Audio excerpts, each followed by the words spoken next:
રાધે રાધે, જય સિયારામ. આપણે ચરિત્ર ચાલી રહ્યું છે શ્રી શ્રી ગયા પ્રસાદ પંડિતજી મહારાજનું. ઈ ચરિત્રમાં ગયા પ્રસાદ પંડિતજી સ્વભાવ વિશે એમના શિષ્યોને શું કહેતા એનું વર્ણન આપણે ચાલે છે.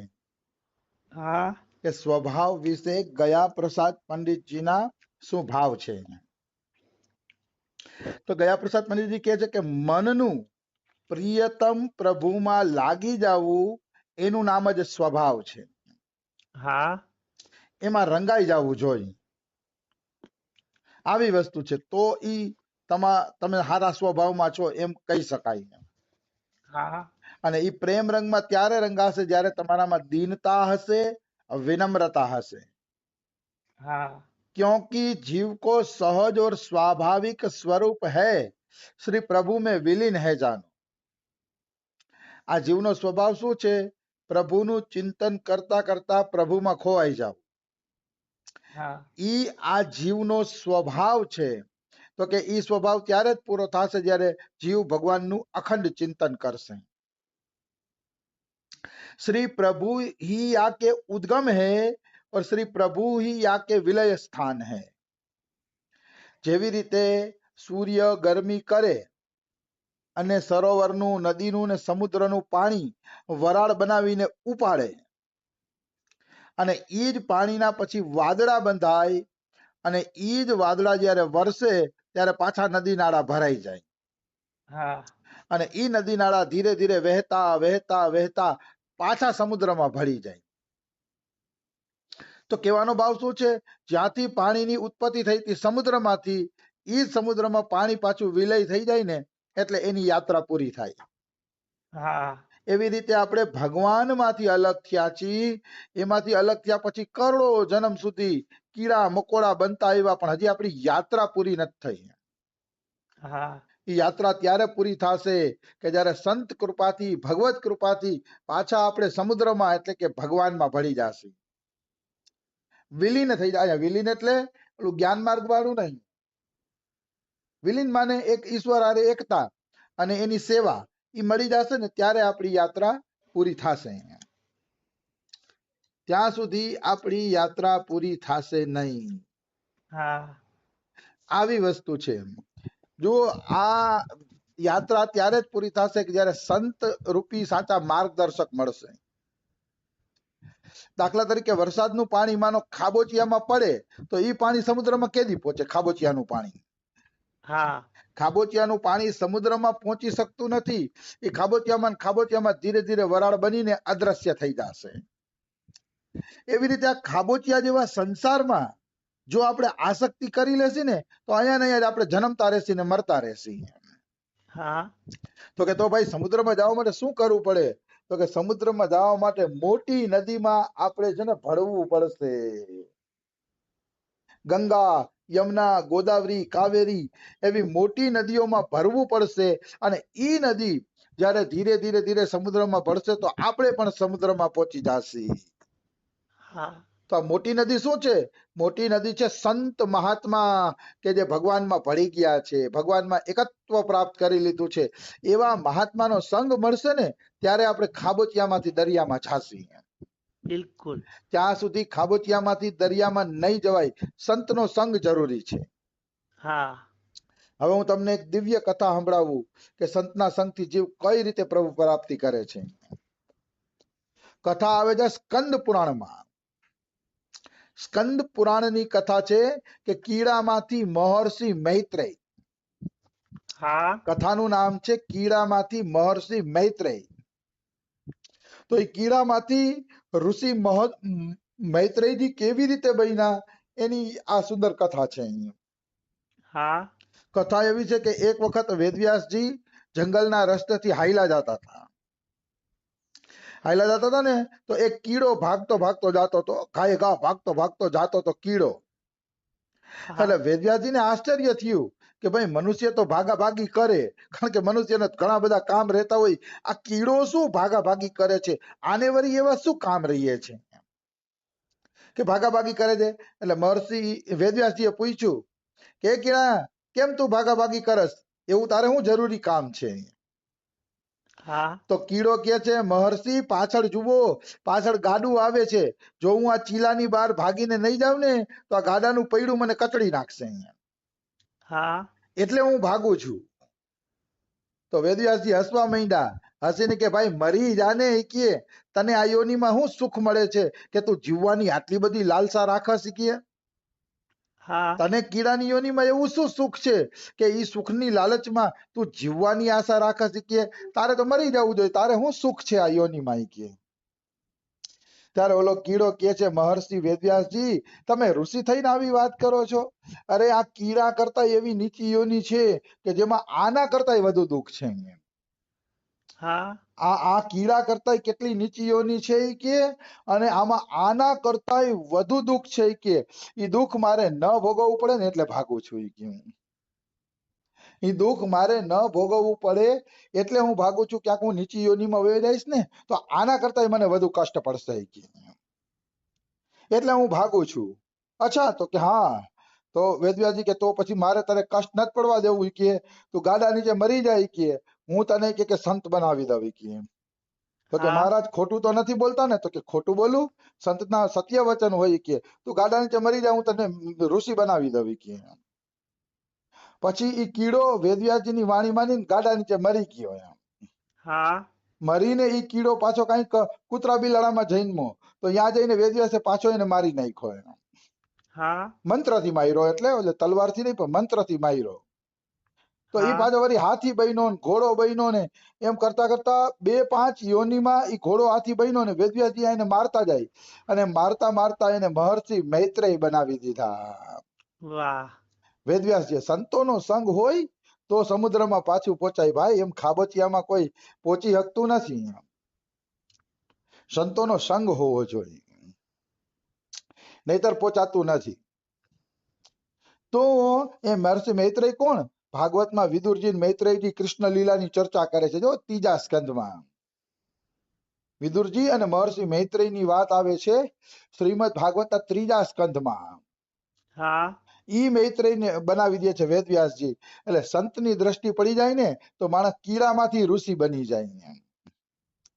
પણ સંતોની દ્રષ્ટિ પડવી જોઈએ. સંતોની પાવન દ્રષ્ટિથી જ આ બધું શક્ય બને છે, નહીતર શક્ય બનતું નથી.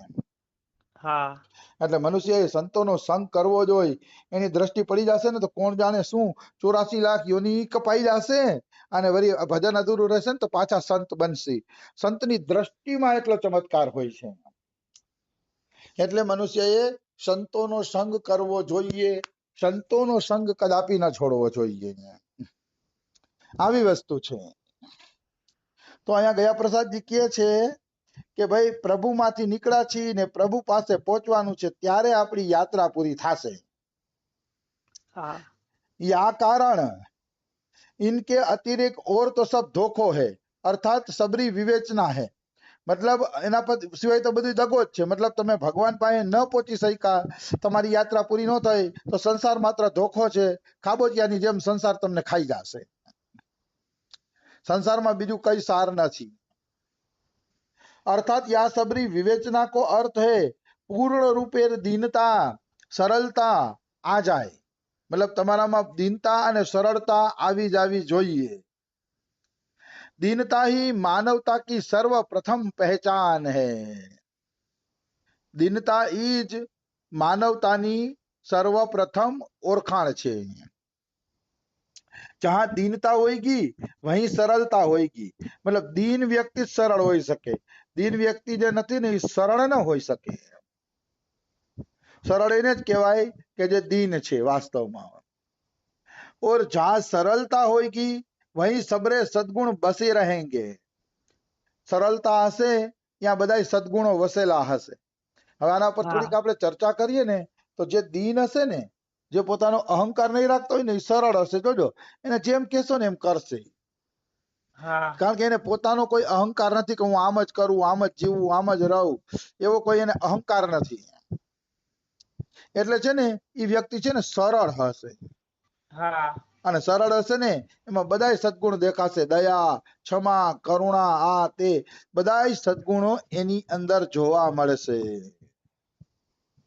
સદગુણો એની અંદર જ રહે છે જેની અંદર દીનતા છે.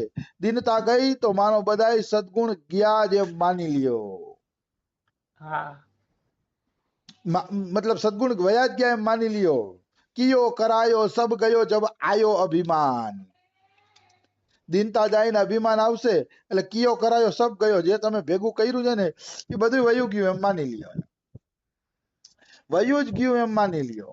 એ ટકવાનું નથી. તિમિર ગયો રવિ દેખ કે મોહ ગયો ગુરુ જ્ઞાન. કિયો કરાયો સબ ગયો જબ આયો અભિમાન. બધું વયું જાય છે. નારદજી છે ને, નારદજી ભગવાનના પ્યારા છે, હા અતિશય ભગવાનના પ્યારા છે. પણ એક જગ્યાએ એને અભિમાન આવી ગયું કે મેં કામને જીતી લીધો છે. હા આ અભિમાન એને આવી ગયું હતું. ક્યારે ખબર છે કે શિવજીએ જ્યાં કામદેવને બાળીને ભસ્મ કર્યો હતો ને, ઈ આશ્રમમાં નારદજી તપસ્યા કરવા બેઠા.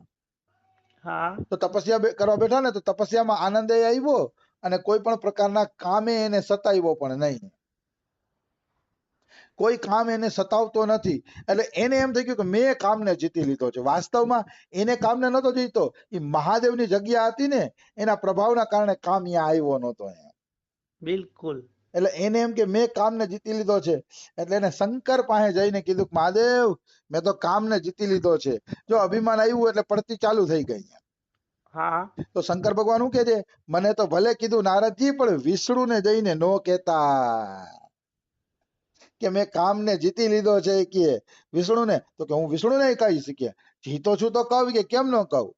એટલે વિષ્ણુ ભગવાન પાસે જઈને કીધું કે વિષ્ણુજી મેં કામને જીતી લીધો છે. કે હા તો વિષ્ણુ ભગવાન મોઢે તો કહેવાય નહીં, આપણા સંતનું અપમાન ન કરે ને કે હા નારદજી તમે તો ભક્ત છો, કામને જીતી લ્યો ને. એમ ભગવાન ઉપર મીઠું મીઠું બોલ્યા અને પાછળથી માયા રચી અને એક રાજકુમારીની સુંદર રાજકુમારીના રાજ્યની રચના કરી નાખી. હા અને ઈ રાજકુમારીમાં નારદજી ફસાઈ ગયા. હું તો ખાલી ટૂંકમાં સંદર્ભ જ કહું છું, પ્રસંગ બધા જાણી છે.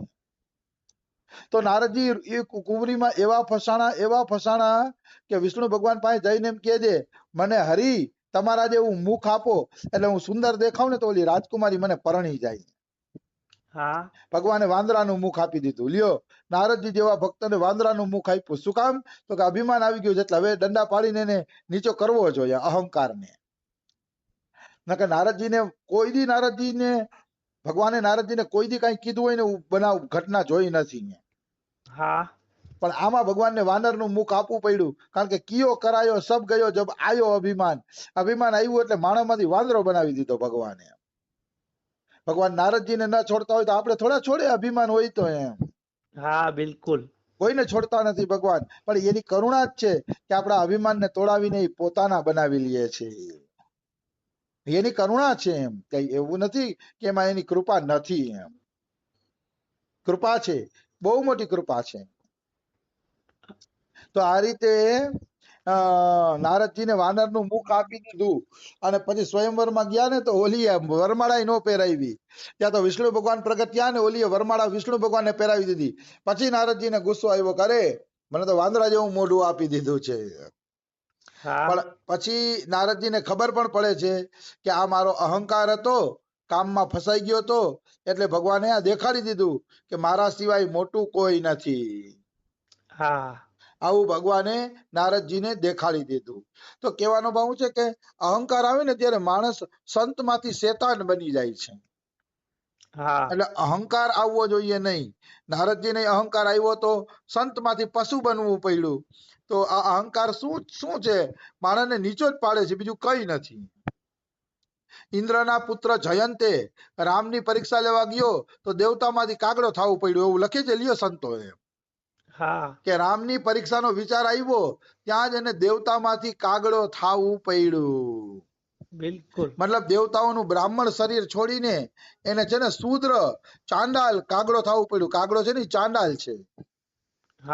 એટલે કોઈ દી ભગવાનની પરીક્ષા કરવી નહીં, અહંકાર કરવો નહીં, એનાથી મનુષ્ય નીચો બને છે. તો બીજું આપણે કાલે લઈ લેશું, આજે સમય થઈ ગયો છે.